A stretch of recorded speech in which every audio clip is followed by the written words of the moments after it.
बड़े बड़े नेताओं और सेलिब्रिटीज तक के भविष्य की गणना करने वाला, ग्रह नक्षत्रों के खेल से लोगों की किस्मत बदलने का दावा करने वाला अशोक खरात अब खुद कानून के घेरे में है।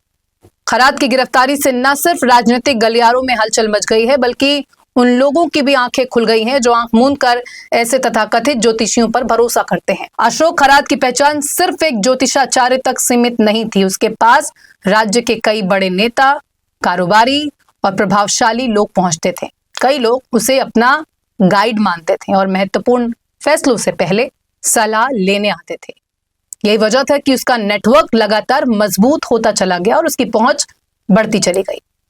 रेप केस में गिरफ्तार ज्योतिषाचार्य अशोक खरात उर्फ कैप्टन खरात की जांच जैसे जैसे आगे बढ़ रही है, वैसे वैसे खुलासे बेहद सनसनीखेज होते जा रहे हैं। प्रभावशाली ज्योतिष कथित तौर पर अपने ग्राहकों को डराने के लिए प्लास्टिक के सांप, बाघ की खाल के पैटर्न वाले कपड़े और छिपे हुए सामानों का इस्तेमाल करके फर्जी दृश्य बनाता था। शिकायतकर्ताओं का दावा है कि अशोक खरात के किए गए धोखाधड़ी में स्टोन की बिक्री भी शामिल है, जिन्हें वो एनर्जी वाले स्टोन बताकर ऊंचे दामों पर बेचता था। पीड़ितों ने दावा किया है कि अशोक खरात के कर्मचारी लगभग 100 रुपए प्रति किलो की दर से जंगली इमली के बीज खरीदते थे, उन्हें चमकाते थे और पवित्र वस्तु के रूप में पेश करते थे। अशोक खरात ने कथित तौर पर सिन्नर तालुका के मीरगांव स्थित ईशानेश्वर मंदिर में मनोवैज्ञानिक हेरफेर और धोखाधड़ी की एक जटिल योजना चलाई। जांचकर्ताओं के अनुसार अशोक खरात ने इन हथकंडों का इस्तेमाल करके हाई प्रोफाइल ग्राहकों का विश्वास जीता और अंततः उनसे मोटी रकम वसूल की।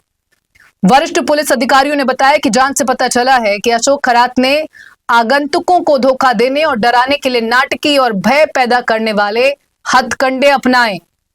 दरअसल मंगलवार को खरात की कस्टडी खत्म होने के बाद उसे एक बार फिर नासिक सेशन कोर्ट में पेश किया गया, जहां उसकी पुलिस कस्टडी 29 मार्च तक के लिए बढ़ा दी गई। वहीं इस दौरान सरकारी वकीलों ने चौंकाने वाला खुलासा किया। उन्होंने अंदेशा जताया है कि सिद्धि साधना के लिए खरात नर बलि दिया करता है।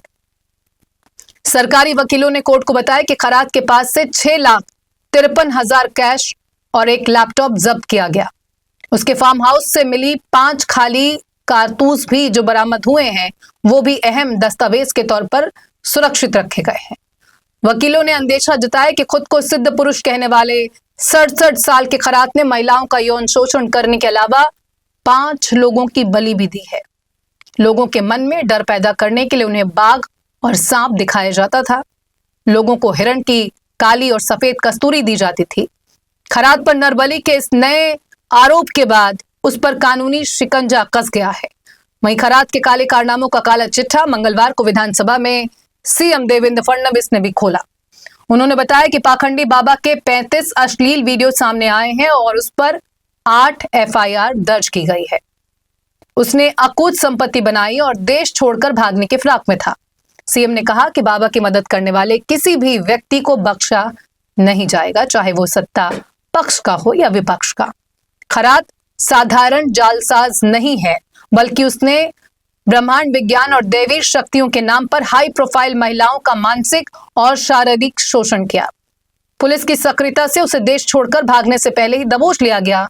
फिलहाल मामले की जांच जारी है।